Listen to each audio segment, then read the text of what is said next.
Čaute, ja som Žako, top 6. Všetci poznáme stredovek. Učíme sa o ňom na dejepise z dobrých stránok. Ale ja vám dneska ukážem tie temnejšie stránky.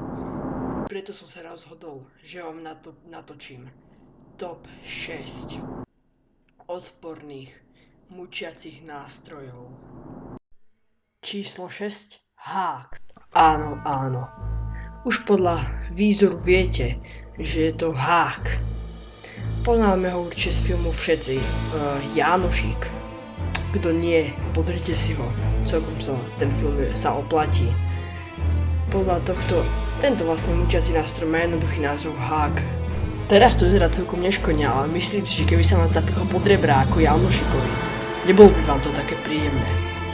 Nie je to až taký extra mučiaci nástroj, tak si zaslúži byť na pozícii 6. K jednotke sa dostaneme neskôr. Myslím si, že sám by som asi tento hák pod rebrami mať nechcel, lebo by som musel vysieť a vlastne vykrvácať. A čakal by som, kým neomdliem a nezomriem. Číslo 5. Áno. Každý rád sedíme na stoličke, aj vy keď kúkate toto video. Alebo možno stojíte, ale asi väčšina sedíte. Ale u tejto stoličky by som to moc nedoporučoval. Lebo ak môžete vidieť, celá je pobodaná špicami, na ktoré keď si sadnete, tak proste sa nabodnete. Čiže predstavte si to, že vám priviažu ruky oheň tej kovovej nádhery a začnú vám tam proste pohnete sa a vy sa nemôžete vlastne pohnúť, takže vás to strhne dole a začnete sa nabodávať. Takže na tomto nástroji sa nemohlo ani pohnúť. Takže skôr iba rýchle vypočúvanie a ostatné veci. Číslo 4. Golier utrpenia. Jednalo sa vlastne toto o koleso, ktoré navliekli osudenému voľne na krk. Znútra boli aj železné hroty, ktoré si môžete vidieť, a podali človeka do krku, pri hociakom pohybe.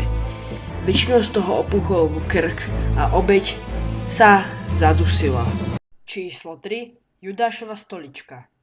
Normálne keď sa na tak pozerám, tak máš z toho bolí zadok, ale poďme sa pozrieť na nejaké fakty. Judášova stolička alebo kolíska ide o veľmi starý mučiaci nástroj ľudia, ktorý svoj rozkvet zaznamená počas španielskej inkvizície. Je to stolička, ktorá vyzerá ako pyramída, takže mala by byť asi zo železa alebo z dreva, so špicom na vrchu. Zločinec si musel sadnúť na stoličku tak, aby mu spomínaný hrot pomaly vnikal do intímnych častí tela. Obeť bola priviazaná lanami a niekedy pomaličky a inokedy rýchlo spúšťaná na hrot, čo bolo nielen neuveriteľné bolestivé, alebo v väčšine prípadov aj smrteľné. Číslo 2. Bík. Pri tomto bíkovi snaď veľa ani nemusím hovoriť, lebo je vyrobený zo železa a vidíte, že pri zadku má malý otvor, alebo priemerný otvor, do ktorého sa mučeník dal a ľudia ho tam zaživa usmažili. Pýtate sa ako? Jednoducho.